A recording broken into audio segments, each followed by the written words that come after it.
Picture this. You wake up already thinking about everything you have to get right today.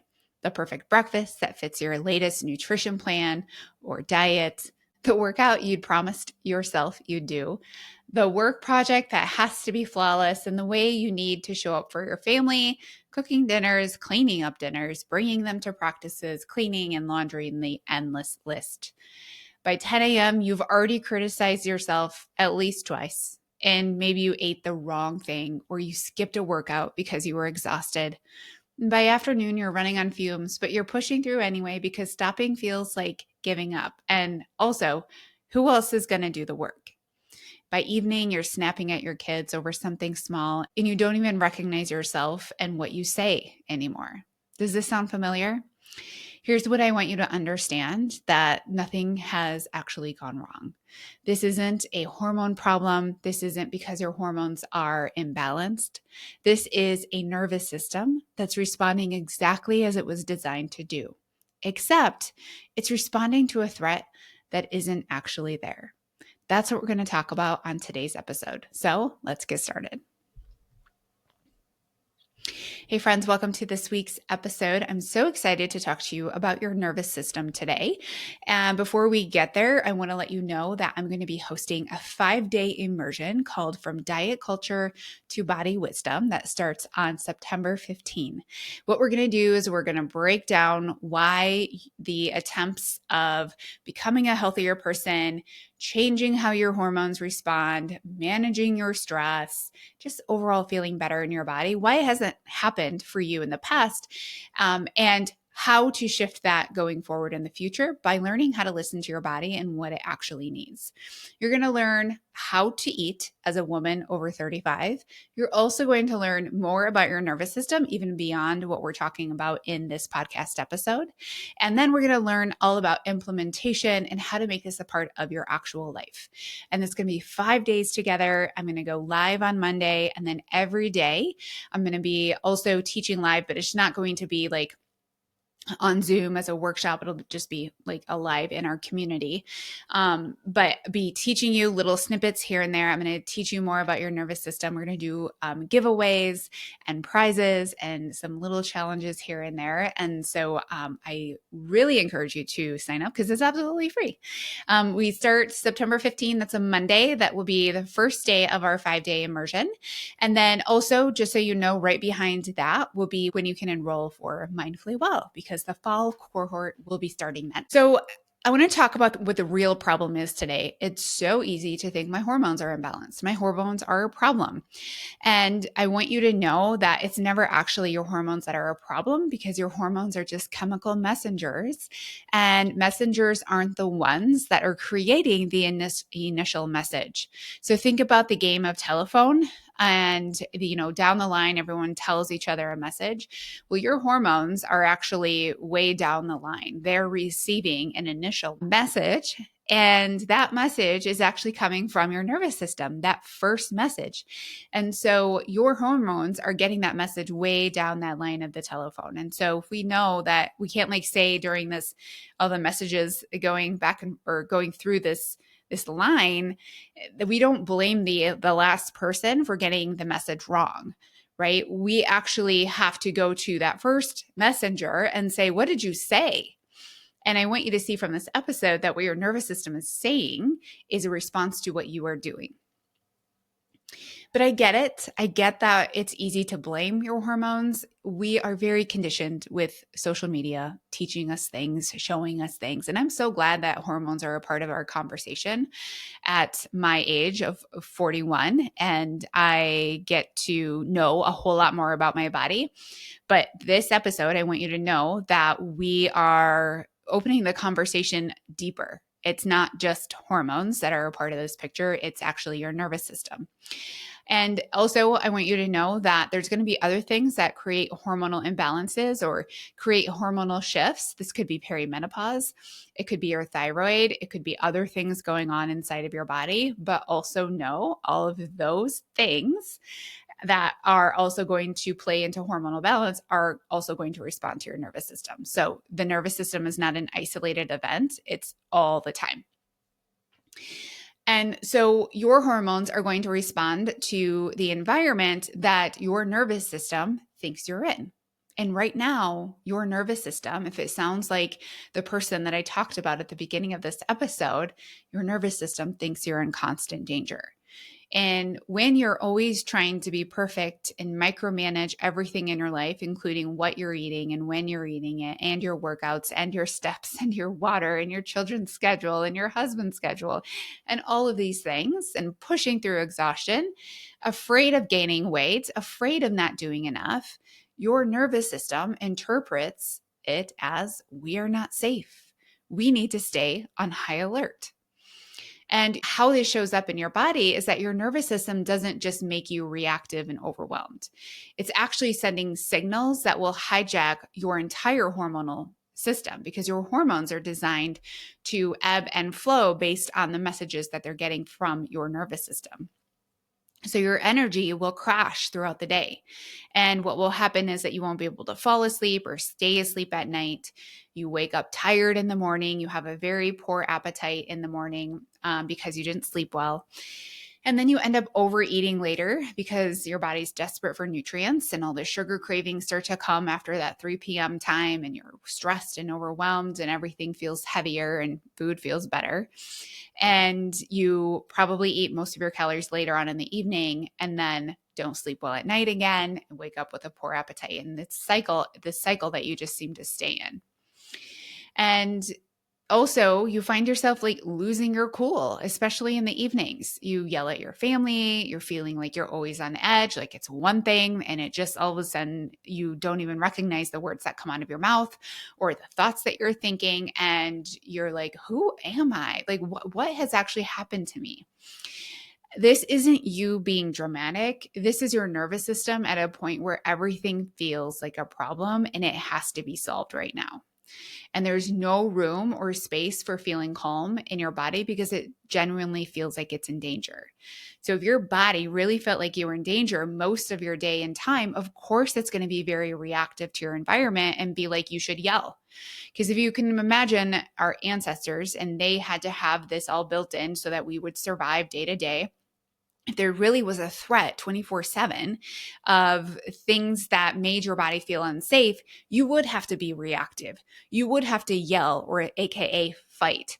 You would have to run, AKA flight. You would have to freeze, AKA you're not doing the things that you should be doing because you're so exhausted and you can't find the energy. And it's just like, feels like you're walking up a mountain all of the time, right? Those are states of your nervous system, your body protecting you.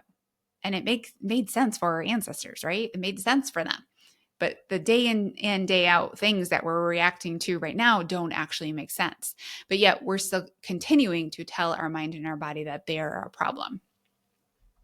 So this next part is actually where things get really important, because I want you to know that your nervous system is the thing that you actually have so much control over.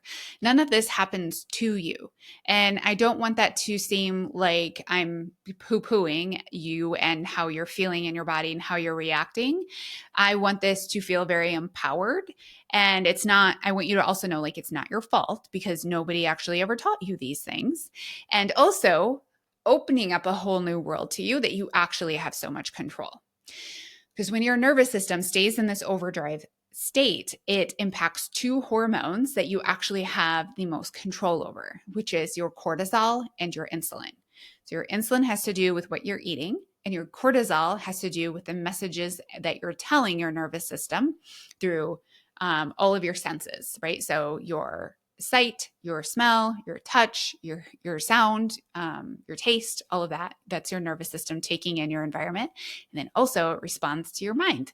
And your mind is a lot of the problem here, right? And so if we can understand that our mind is a lot of the reason why we're creating cortisol, then we actually can find so much more control in this. So with cortisol, we want cortisol. Cortisol gets a bad rap out there. Cortisol is definitely not bad. We want to have cortisol. We have to have cortisol.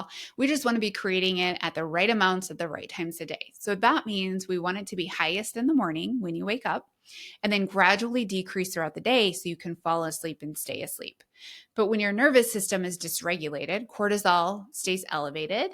And and or crashes at the wrong times, which is why you might feel wired and tired. So it might feel like your body just wants to go, go, go, go. It might feel like it's really hard to sit still. It's hard to rest. It's hard to find any calm, even though you feel very actually tired. And you might especially feel more wired at night. Many times I'll have my clients will say I get a second wind about 8 or 9 p.m. And then they stay up and they do all the things on their list, and or they go to bed and they toss and turn for several hours and get very frustrated and then end up in a cycle of frustration and still can't shut my mind off. And that's because there's cortisol dysregulation there. And then insulin is the hormone that responds to the food we're eating and mostly the sugar we're eating, AKA, and carbohydrates, right? Insulin actually becomes less effective when your nervous system is in a high or constant stress mode because insulin needs to be very receptive and sensitive to be able to move that sugar into the cell where our body actually uses it for energy.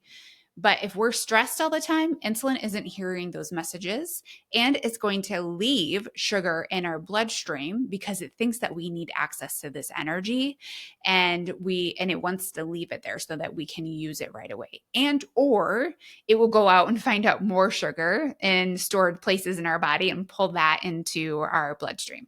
And it just creates a lot of sugar cravings, a feeling of very fatigued, overeating, undereating, and it impacts everything from energy levels to cravings. And the cascade effect is when cortisol and insulin are off, they impact our sex hormones. So our estrogen, our progesterone, and our testosterone, which is very normal to think about those hormones when we talk about my hormones being imbalanced. And that's why, and also just so you know, the reason why we think about those as the only hormones we should be worried about or concerned about is because of Western medicine that just gives us pills to make testosterone, gives us pills to shut off our estrogen, gives us pills for whatever it is so that we can like shut off the symptoms that our cycle is trying to tell us, that our hormones are trying to tell us. We don't want to shut off those symptoms. We just want to go to the root cause and start to create some different actions, start to create some different nutrients there, some stress management there, some better sleep there. And then your sex hormones actually respond very well. And you don't have to use a pill to shut off that message. And I talked a lot about shutting off the messages about 2 episodes ago on how these messages aren't something to be afraid of. They're something that we should listen to. And we don't have to shut them off with pills and surgeries and IUDs. We can just actually listen and respond and see what our body is actually asking for. So estrogen, progesterone, and testosterone, when they are off, that's when you feel like your period is just awful. Maybe your period is really heavy. Maybe it's you bleed forever, or it's a really heavy bleed. Maybe the luteal phase right before your period is very uncomfortable for you. You just feel like, I want to say like gross or ick in your skin. And you kind of lose your shit, you lose your cool really easily. And you maybe feel very tired and very sluggish. And, some of this is normal. I will say, like, we will ebb and flow. Our energy, our food, our appetite, all of that will ebb and flow with our cycle. But there comes a point when it's impacting the quality of your life. And then that's when it's gone too far. And so when our 2 controllable hormones, cortisol and insulin, are off, they're going to impact your period, your luteal phase, your ovulation, your progesterone production, your estrogen creation, and then ultimately the detoxification of these hormones, which is what creates hormonal balance. So we want to create these hormones and we want to detox them. But a lot of times when cortisol and insulin are dysregulated, and we're using these hormones inappropriately, what will happen is that we maybe won't make the hormones, or maybe we do, but then on the other end of it, we're not detoxing them. We have to have both of those in place in order for it to have hormonal balance. So let's talk about why we got here in the first place, because we didn't just wake up one day and become dysregulated humans and our nervous system wasn't heightened when we were, little girls. And so when we were little girls, we were raised to be seen and not heard, to be well liked, to follow along and take care of others. We were praised for giving love to others, for taking care of others, and for being perfect, and for not causing problems, and for putting others' needs first. And this was, this is all normal unfortunately in our culture, is that this is a lot of how children receive their safety and how children receive their love as they're growing up.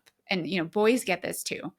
And especially for girls, we will take this and what this conditioning that kept us safe as children, kept us feeling loved, kept us feeling worthy, kept us feeling safe, and we bring that into our adult life.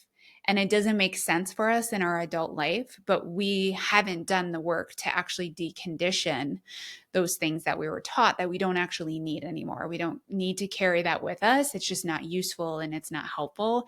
And it really keeps us stuck. And just so you know, this is part of being a human, and part of the human evolution is recognizing things that we were taught as children and things that we don't need anymore as adults, and being okay letting that go and doing the work of letting that go. But that conditioning as children, it really it made sense then, right? Like it taught us a lot of valuable things at that point in our life.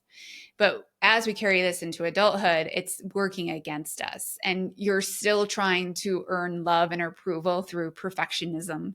And through that perfectionism, you find that you're micromanaging everything around in your life. And you're trying to control your body. And you do this through overworking and not having boundaries and asking others and asking for basically like a lot of control from others to tell me what to do with my body so I don't have to think about it. And also, that's something we were taught as children. Tell me what to do with my body. And I've never actually been given the tools to be able to know what my body needs. I don't know about you, but I grew up in a world where you ate what was on your plate. You didn't argue about it. This was what it was. You should finish the food on your plate, all of those kinds of rules. And so, yeah, it took a while for me to figure that out. Those perfectionism patterns as little girls, they kept us safe then, but they're keeping us unsafe now, because the messaging that we get from our body is that our body's like, this doesn't make sense. This isn't helping you. This is hurting you. You're trying to find something that's not ever going to actually be yours, right? So you're trying to find perfectionism and micromanaging your habits, and that actually doesn't exist. And so it feels like you're in this wheel of never ending of trying to find worthiness and love and safety. And your nervous system is like, hey, like this ain't working. I don't know how many more signals we can give you to like, you should stop doing this. Other ways that you're unknowingly keeping your nervous system in overdrive is overcommitting and not having any boundaries, because boundaries feel very selfish. Boundaries can feel very unsafe when you're not used to setting them.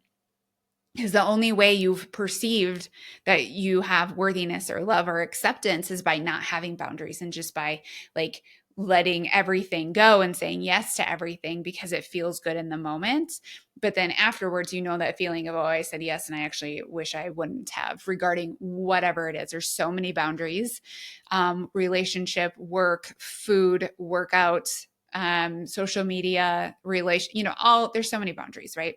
But anytime you say yes and afterwards you have that feeling of regret or remorse or dread, that should be a big red flag flying up and saying, hey, there should be a boundary here. Restricting food because you're afraid of losing control. You're afraid of gaining weight. And so you just keep micromanaging your food into very small amounts all the time. And you never give your body the nourishment that it actually needs. And when you never give your body the nourishment it actually needs to function well, of course, your body is going to always be emitting nervous system responses because it doesn't feel safe.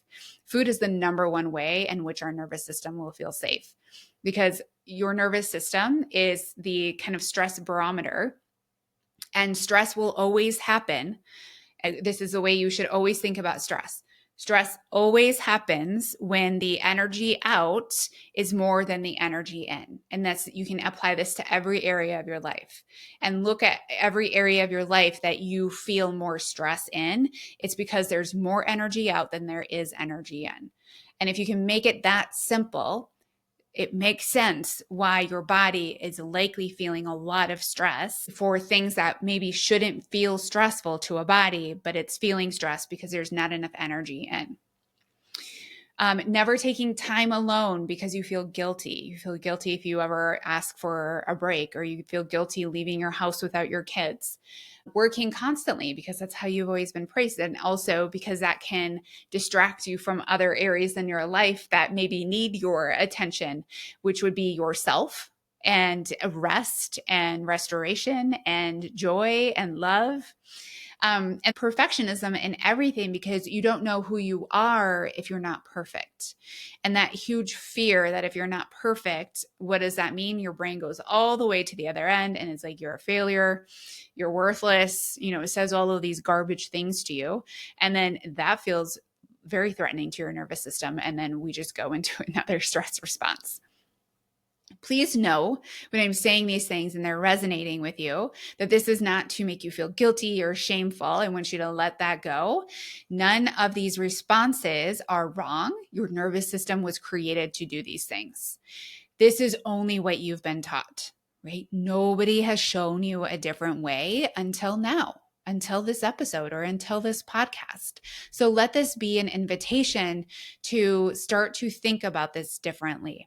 That, yeah, you maybe didn't know these things before, or you are very conditioned to think and act in this way.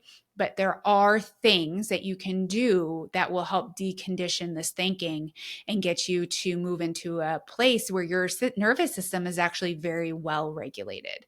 And FYI, sometimes it's easy to think a regulated nervous system is one that you wake up and it's like butterflies and rainbows and daisies, and everything that comes your way during the day just feels like it's not a big deal, and you brush it off your shoulders and you're just floating around like an angel.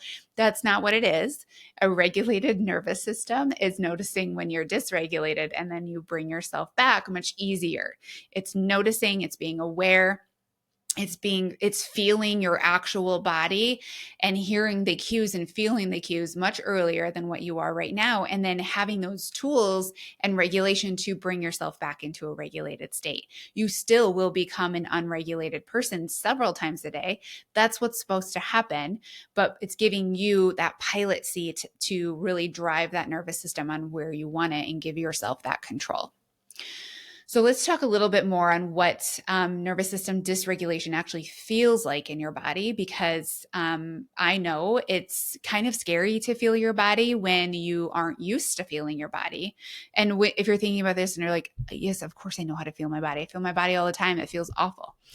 But what if you actually felt into your body and you let your body be the communication system that it really is, instead of waiting and waiting and waiting until your body's screaming at you to actually start to maybe listen a little bit. And this is like a difference between, when you're talking to somebody and you can hear them talking, but you're not really engaging in the conversation, versus when you are communicating with somebody and you're truly listening. You're hearing the words that you're saying. Your brain is taking them in. It's interpreting them. It's contemplating the words. And then when there's a break in conversation and it's your turn to talk, you formulated a sentence that makes complete sense and contributes to the conversation. That's what I'm talking about when I'm talking about listening to your body. It's not just hearing your body. It's truly listening and understanding the words in our language and what they mean. So some physical things that you can start to pay attention to. I like to think about all the areas along your spine. So we have chakras, which are energy centers in our body, and it's just like where our energy likes to sit. And we can feel it a little bit more in those areas. And generally, they're just all along your spine, all the way down from your hips, all the way up to your throat. But also our shoulders are very involved. Our neck is very involved. You may notice in your mouth or your jaw that is very involved. And then sometimes like your temples and the forehead can be very involved as well. So noticing tension, like all the way from the top of your forehead. And if you can trace all the way down the side of your face. So you are probably listening to me on podcast, but if you're watching this on YouTube, welcome. And if you didn't know I had a YouTube channel, I do. I just don't talk about it.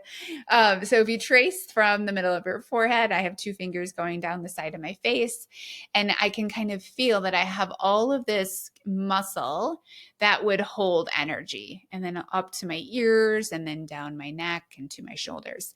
And then I think about the energy that goes now all the way down to like my breastbone, down to my belly, and down to my hips. And so you can also think about that on your backside as well.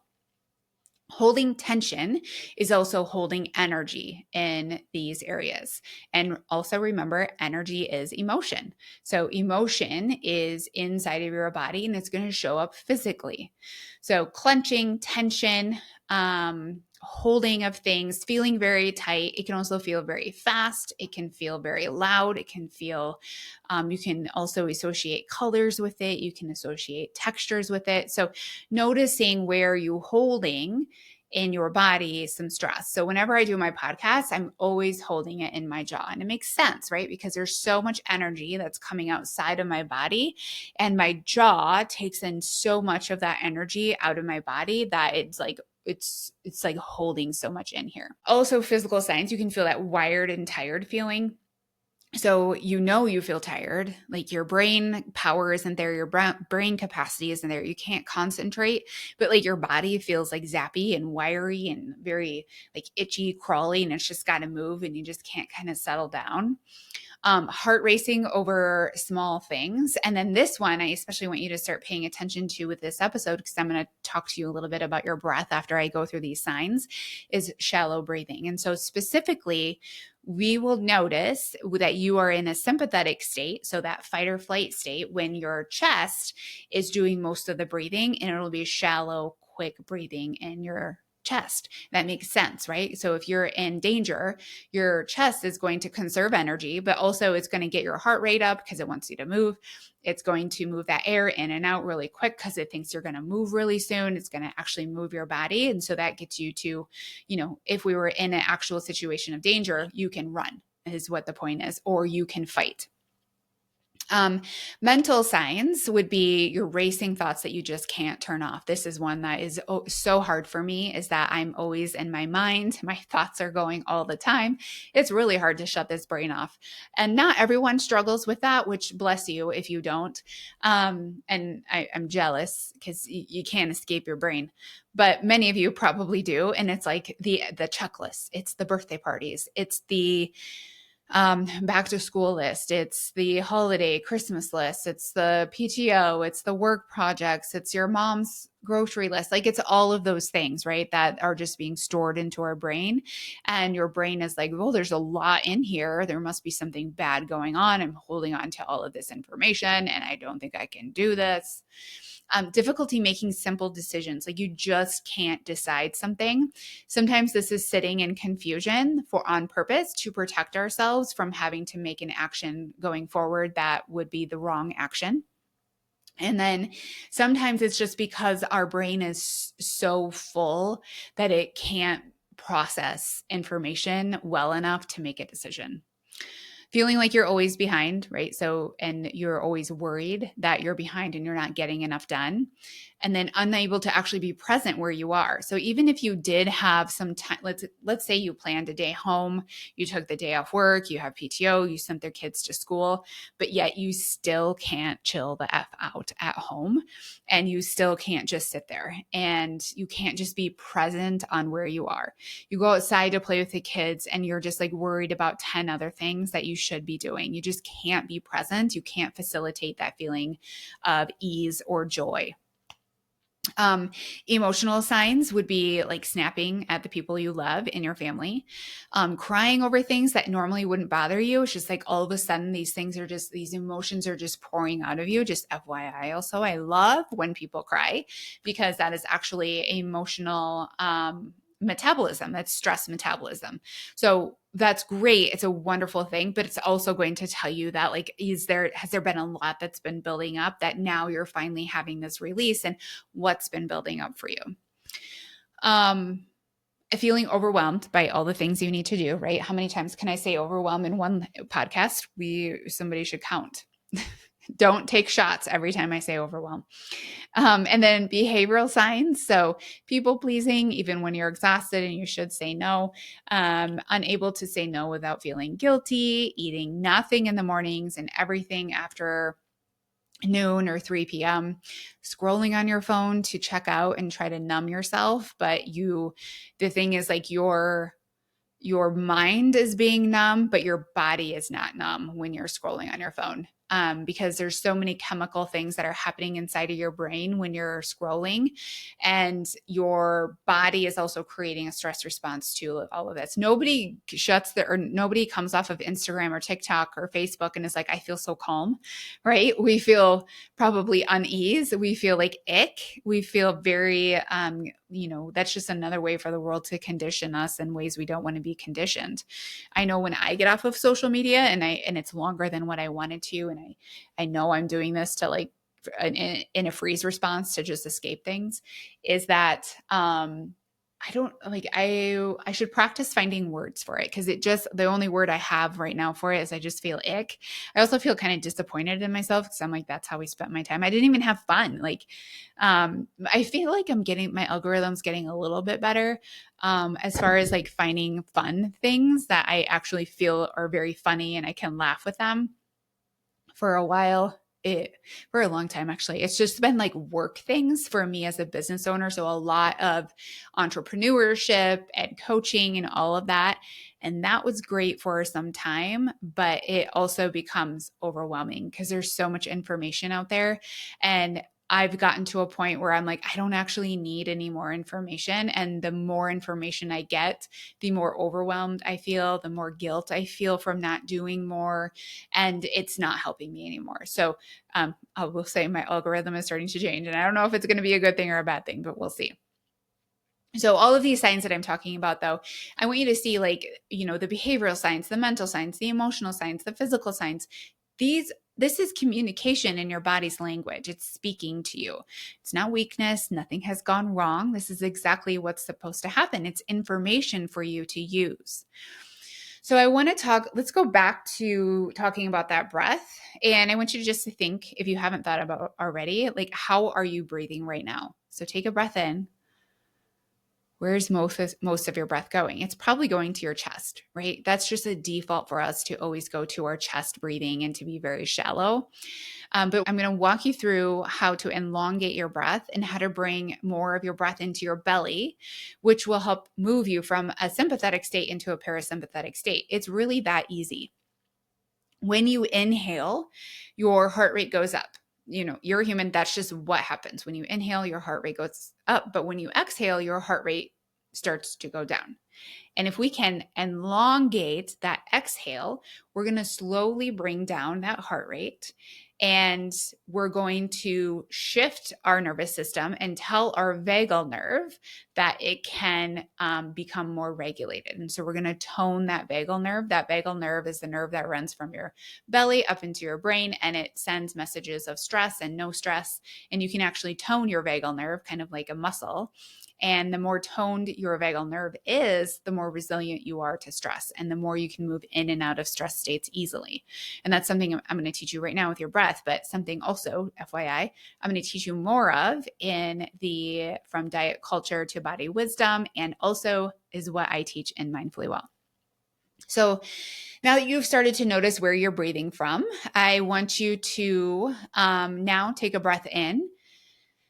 And then I want you to exhale for twice as long as you inhaled. So let's do this together. I'm going to count for you. I want you to take a breath in for 1, 2, 3, 4. And now you're going to exhale for 8, 7, 6, 5, 4, 3, 2, 1.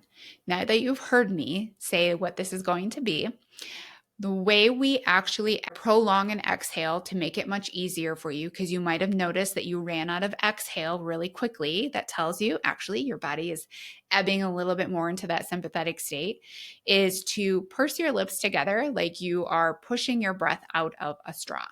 And so that just like gives you more control on that breath out. So we're going to do this for 5 more times. And you can do this even if you're driving. You can do this at your desk. You can do this if you're chopping vegetables. You can even do this on a walk. You may not be able to do it if you're running or something like that, but most things that you're doing, you can do this with. So I encourage you to do it. Okay. Take a breath in for 1, 2, 3, 4, and exhale for 7, 6, 5, 4, 3, 2, 1. Inhale for 4, 3, 2, 1. And exhale for 8, 7, 6, 5, 4, 3, 2, 1. Inhale for 4, 3, 2, 1. Exhale for 8, 7, 6, 5, 3, 2, 1. Inhale for 4, 3, 2, 1. Exhale for 8, 7, 6, 5, 4, 3, 2, 1. Last one. 4, 3, 2, 1. And exhale for 8, 7, 6, 5, 4, 3, 2, 1. And now I want you to take a big breath in and everything out.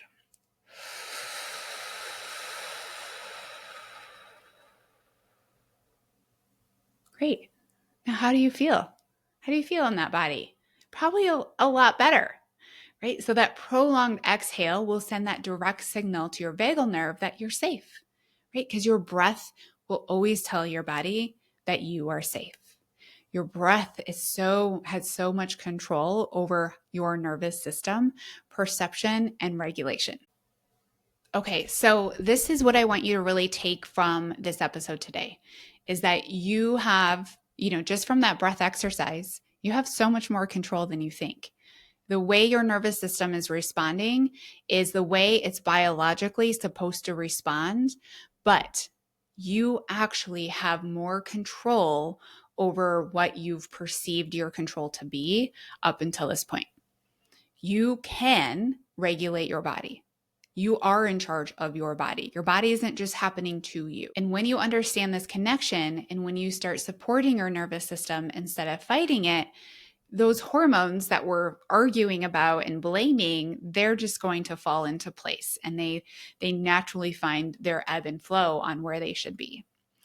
This isn't about perfecting another system. We don't need to go in and micromanage our nervous system.